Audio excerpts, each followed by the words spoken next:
Thank you, Tiger. Now we thank God for all he did for us during Exodus. Does anyone know what Dayenu means?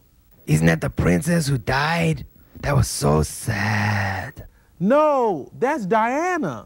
Is it a government with 2 joint rulers? No, that's diarchy. Is it the side of a right triangle opposite the right angle? No, that's the hypotenuse. And I don't even know where you got that from. Dayenu means it would have been enough for us. So after each of us reads a great thing he did, everyone can say Dayenu. Had he brought us out from Egypt and not executed judgment against them? Dayenu. Had he executed judgment against them and not done justice to their idols? Dayenu.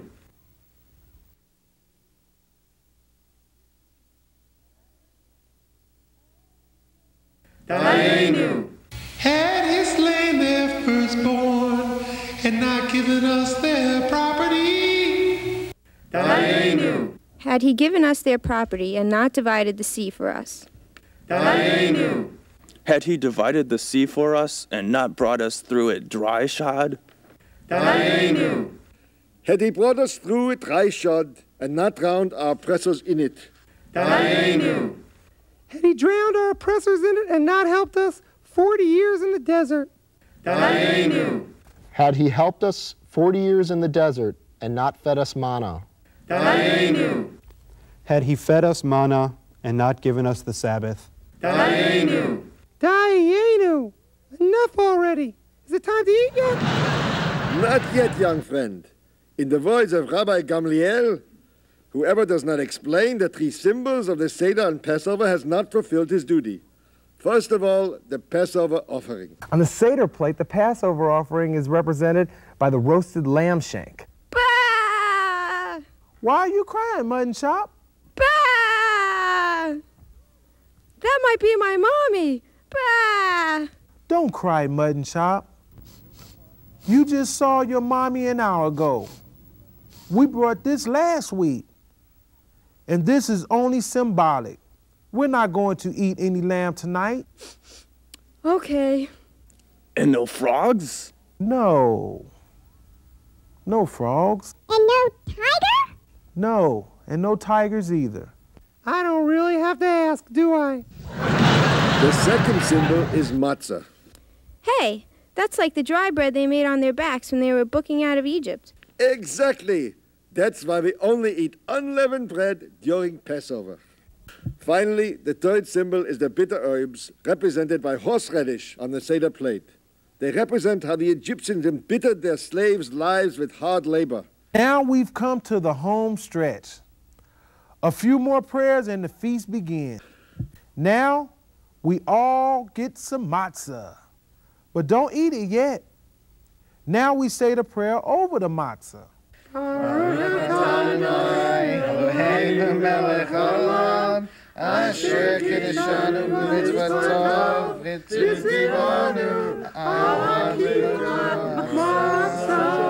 Now you can eat the matzah.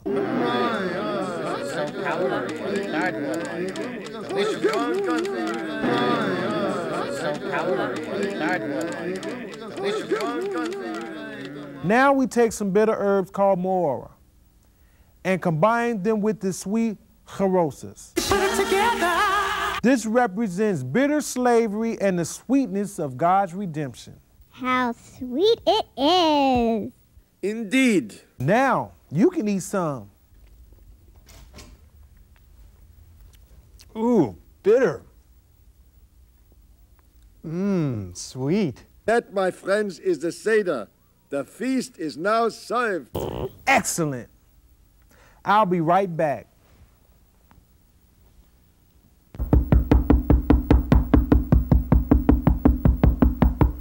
That's gotta be Elijah.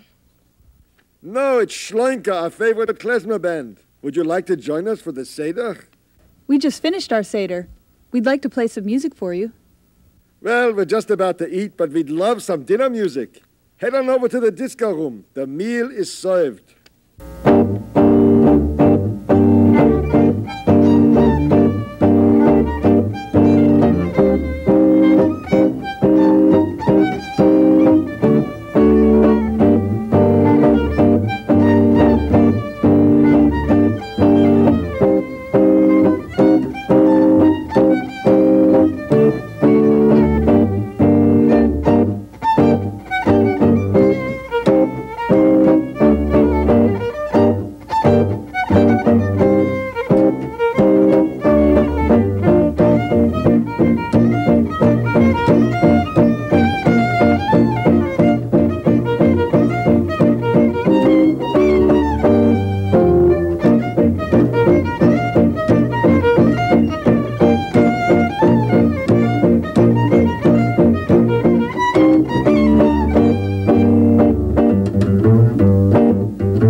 Great, and so is the meal. Ah, that was delicious.